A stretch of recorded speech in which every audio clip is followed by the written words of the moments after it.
اور باقی تو ساری آپ نے بات سن لی ہے کہ یہ کس طرح گھر میں انٹر ہوا ہے، کس طرح یہ جاسوسی کر رہا تھا اس دوران. اس دن بھی یہ جاسوسی کر رہا تھا. میں حالانکہ اس دن جس طرح آج بھی میں نے اپنی والدہ کو لے کے جانا ہے، ان کا علاج چل رہا ہے، اس دن بھی میں اپنی والدہ کو لینے کے لیے آیا ہوں گھر میں آیا ہوں. تو اس کے بعد جیسے آپ کو پتہ کہ وہ بچے ادھر چلے گئے ہیں، یہ طاق میں تھا، واچ یہ کر رہا تھا، اور یہ اس نے اس کا فائدہ اٹھا کے یہ ثانیہ کر دی. ٹھیک ہے. اچھا یہ بتائیں کہ آپ کے والد جو ہیں وہ بھی بیمار ہیں، والدہ بھی بیمار ہیں، اور آپ کے والد جب ہم نے پہلے ان سے بات کی تھی تو وہ بڑے رنجیدہ تھے، بڑے دکھی تھے. وہ کہتے تھے وہ میری بہو نہیں، میری بیٹی ہے. بالکل. تو ان کو کچھ حوصلہ ملا؟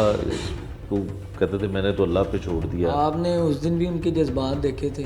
میں نے اپنی زندگی میں پہلی مرتبہ ان کی یہ حالت دیکھی ہے، زندگی میں پہلی مرتبہ. میں بھی حالانکہ بیمار ہوا تھا، بہت بیمار ہوا تھا، لیکن میری زندگی میں وہ پہلی مرتبہ میں نے ان کی حالت دیکھی ہے. اور میں خود اتنا پریشان ہو گیا ہوں کہ وہ ہارٹ پیشنٹ ہے.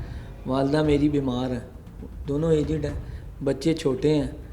بس اللہ کے ہاں امید ہے، انشاءاللہ اللہ ہماری مدد کرے، اللہ ہمیں صبر دے، ہماری آگے جو راستے ہیں اللہ آسان کرے. بالکل ٹھیک ہے.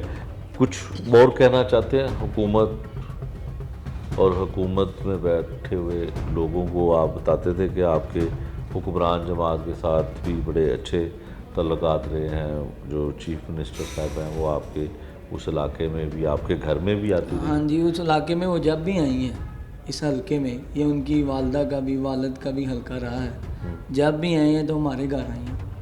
اس لیے ان سے ہم نے بڑی مؤدبانہ گزارش کی تھی کہ اس کے خلاف خصوصی طور پہ ایکشن لیں، اور اس کا نتیجہ بھی اللہ نے دکھایا ہے. انہوں نے دن رات محنت کی ہے، انویسٹیگیشن والوں نے، دوسرے بھائیوں نے، CCD والوں، سب نے، انہوں نے دن رات محنت کر کے شہزیب بھائی نے بھی، اور ان کے جو آفیسر ہیں انہوں نے پکڑا ہے، اس سے اقبال جرم کروایا ہے، اس سے وہ رقم بھی وصول کر لی ہے، سب کچھ مکمل کر لی ہے.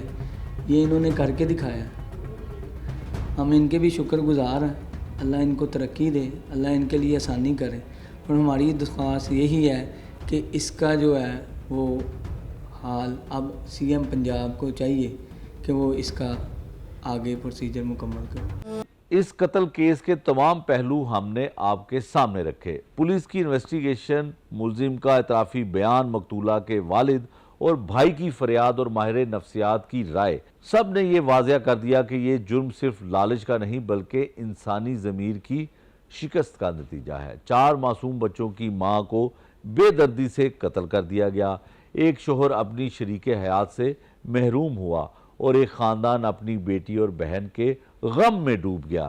یہ واقعہ ہمیں یہ سوچنے پر مجبور کرتا ہے کہ جب رشتوں میں اعتماد ٹوٹ جائے اور لالچ غالب آ جائے تو انسان کس حد تک گر سکتا ہے. پولیس کا کہنا ہے کہ ملزم کو قانون کے کٹہرے میں لایا جائے گا اور انصاف کے تقاضے پورے کیے جائیں گے. ہم سب کی یہی دعا ہے کہ مقتولہ کے بچوں کو انصاف ملے اور معاشرے میں یہ پیغام جائے کہ جرم کا انجام ہمیشہ رسوائی اور سزا ہے. ظلم کی رات چاہے کتنی ہی طویل ہو، انصاف کی صبح ضرور طلوع ہوتی ہے. اسی امید کے ساتھ کہ قانون اور انصاف کی روشنی ان معصوم بچوں کے مستقبل کو روشن کرے گی. نئے پروگرام تک کے لیے مجھے دیجیے اجازت. اللہ نگہبان.